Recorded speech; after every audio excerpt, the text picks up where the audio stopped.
banyak banget permasalahan yang katanya mau disampaikan secara langsung kepada Bapak Anies nih. Oke, silakan Mas. Aduh.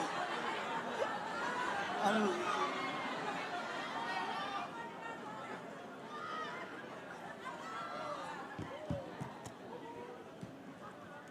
Oke, Assalamualaikum warahmatullahi wabarakatuh.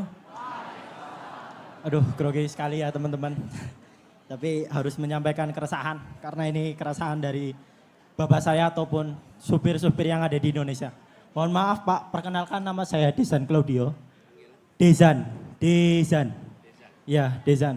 Saya asal dari Brebes Pak. Sebenarnya saya sudah menunggu Bapak di Brebes waktu itu di tanggal 21 Desember. Tapi entahlah Pak, ada yang ya kita tahulah karena kita bukan dari penguasa ya Pak. Jadi acara Bapak digagalkan oleh segelintir orang yang tidak bertanggung jawab Bapak. Oke, selama ini saya ngikutin perkembangan Pilpres Pak. Dari saya belum punya hak pilih suara sampai saya punya hak pilih suara sendiri. Di 2014 dan 2019 saya mengikuti. Tapi nggak ada Pak tokoh yang ataupun presiden dan cawapres ini yang bahas tentang kesejahteraan sopir ya teman-teman. Belum ada. Mungkin di sini bapaknya bukan sopir jadi tidak merasakan. Ya Bapak kita sama, kita sama Bapak. Oke. Bapak saya ini driver ekspedisi Bapak. Yang saya tanyakan. Pertanyaan, udah hampir 1 menit tuh. Oh oke Pak. Yang saya tanyakan ya Pak. Mengapa tidak ada satupun di antara calon pemimpin yang pernah menyuarakan tentang nasib para driver selama ini? Sebab saya dengar selama ini hanya cuma pertanian, nelayan, dan lain-lain. Terus yang kedua ini Bapak, bagaimana sikap Pak Anies menanggapi kisah keluh kesah para driver yang notabene adalah ujung tombak dalam mendistribusikan segala bentuk jenis produk dan kebutuhan masyarakat? Terima kasih Bapak. Ya, Bung Desan terima kasih. Jadi ketika kita berbicara tentang profesi, di Indonesia ini banyak sekali profesi. Dan makin hari bertambah profesinya. Jadi memang secara spesifik barangkali kita tidak membahas profesi satu persatu. Tapi kita membahas tentang hubungan antar pemberi pekerjaan dengan pemberi jasa. Dan itu disebut biasanya istilahnya hubungan industrial. Nah, prinsip yang kami pegang dan kebijakan-kebijakan yang disusun akan memegang prinsip ini. Nomor 1, prinsip keadilan. Semua kontrak harus mencerminkan rasa keadilan. Kontrak apapun. Yang kedua, dia harus memberikan jaminan. Jaminan apa? Jaminan kesehatan, jaminan kecelakaan kerja, dan semua jaminan relevan dengan tugasnya. Sehingga dia akan bisa bekerja dengan tenang. Dan semua paket-paket benefit itu harus diberikan. Jadi kami melihat ini sebagai bagian dari tanggung jawab yang harus negara kerjakan, mengawasi setiap aktivitas hubungan industrial harus memenuhi prinsip itu. Bila ada yang menyimpang, yang melanggar, maka harus kena sanksi. Dan bila kontraknya tidak mencerminkan prinsip keadilan, tidak mencerminkan prinsip kesetaraan, harus dikoreksi. Nah, nanti spesifik terkait dengan supir. Apabila di situ ada kebutuhan yang sama bagi begitu banyak orang, maka bukan tidak mungkin dibuatkan kebijakan khusus. Supaya kebutuhan khususnya bisa terpenuhi. Karena ada pola kerja yang mungkin berbeda.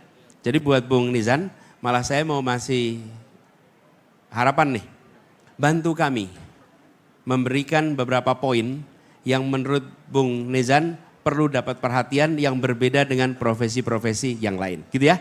Oke, makasih. Pas 2 menit. Thank you. Yuk berikutnya. Oke, langsung aja kali ya.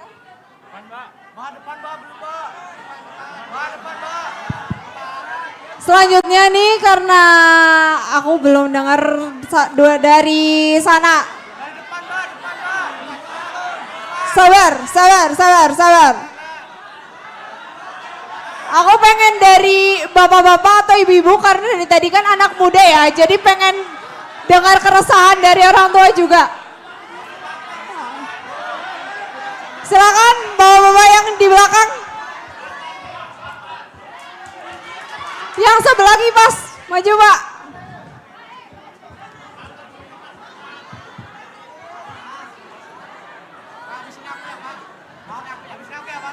Ayo Pak. Silakan Pak, maju. Sabar ya.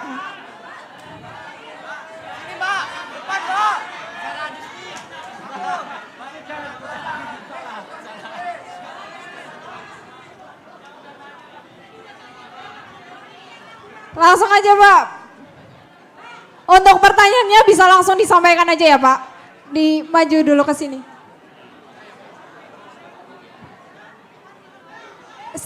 Ini untuk bapaknya. Maaf ya Kak, silakan. Langsung aja Pak. Untuk pertanyaannya disampaikan aja.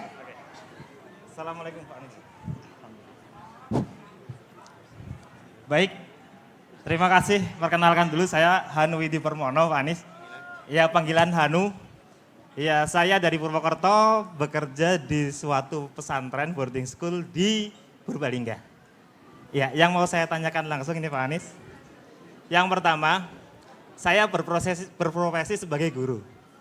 Tapi di situ juga sebagian mengelola pesantren. Ya, saya mendapatkan sedikit dari masukan teman-teman yang mungkin dia 24 jam ada di sana, tapi sepertinya jarang diperhatikan. Sekarang rasa-rasanya yang diperhatikan hanya orang-orang yang masuk ke dalam, mohon maaf, ada dapodik atau simpatika seperti itu. Ya, di situ adalah regulasi-regulasi dari pemerintah yang di situ sifatnya tidak memahami bagaimana pesantren ataupun kurang memahami pesantren. Ya, itu. Jadi keluh kesah daripada kami adalah guru yang ada di pesantren, mereka mengajar tafsir, hadis 24 jam menjaga, apakah harus diperhatikan? Siap, oke. Garis. Gitu, Mas. Pak Hanu, gini, salah satu prinsipnya adalah kesetaraan, oke? Dan kita selama ini menyaksikan ada kebijakan yang tidak setara antara negeri dan swasta, antara umum dan agama. Dan ini salah satu yang ingin kita koreksi supaya pendidikan swasta sama majunya dengan pendidikan yang difasilitasi negara. Yang kedua, supaya pendidikan agama dapat fasilitas yang setara dengan pendidikan umum. Jadi prinsip kesetaraan ini akan kita terapkan. Bahkan kami melihat ada pola kebijakan yang menurut hemat kami pondasi filosofinya itu tidak tepat. Contohnya, guru sekolah swasta diangkat atau guru madrasah atau apapun diangkat menjadi guru P3K, maka dia berubah menjadi guru sekolah negeri. Dipindah, dicabut dari sekolah swastanya. Loh, pertanyaannya, memangnya murid sekolah swasta itu bukan WNI juga? Lah kan orang tuanya juga pembayar pajak. Kenapa gurunya jadi harus dipindah? Nih coba sekarang, kalau saya punya 2 anak, satu di negeri, satu di swasta. Kemudian guru yang di swasta itu, karena diangkat jadi pegawai negeri atau pegawai P3K, dia dipindahkan ke negeri. Lah terus anak saya dididik sama siapa? Betul tidak? Ini tuh sederhana sekali. Kita memajukan pendidikan, mencerdaskan setiap anak bangsa. Bukan memajukan pendidikan negeri dan mencerdaskan anak di sekolah negeri. Kita harus ubah filosofi itu sehingga kesetaraan jadi prinsip yang dilaksanakan termasuk untuk pendidikan agama.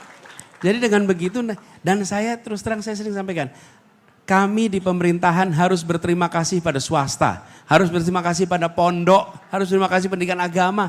Kalau tidak ada mereka, negara ini belum bisa mendidik setiap anak bangsa. Tidak cukup bangkunya. Kita harus bilang terima kasih, gitu jawabnya. Pas 2 menit ya.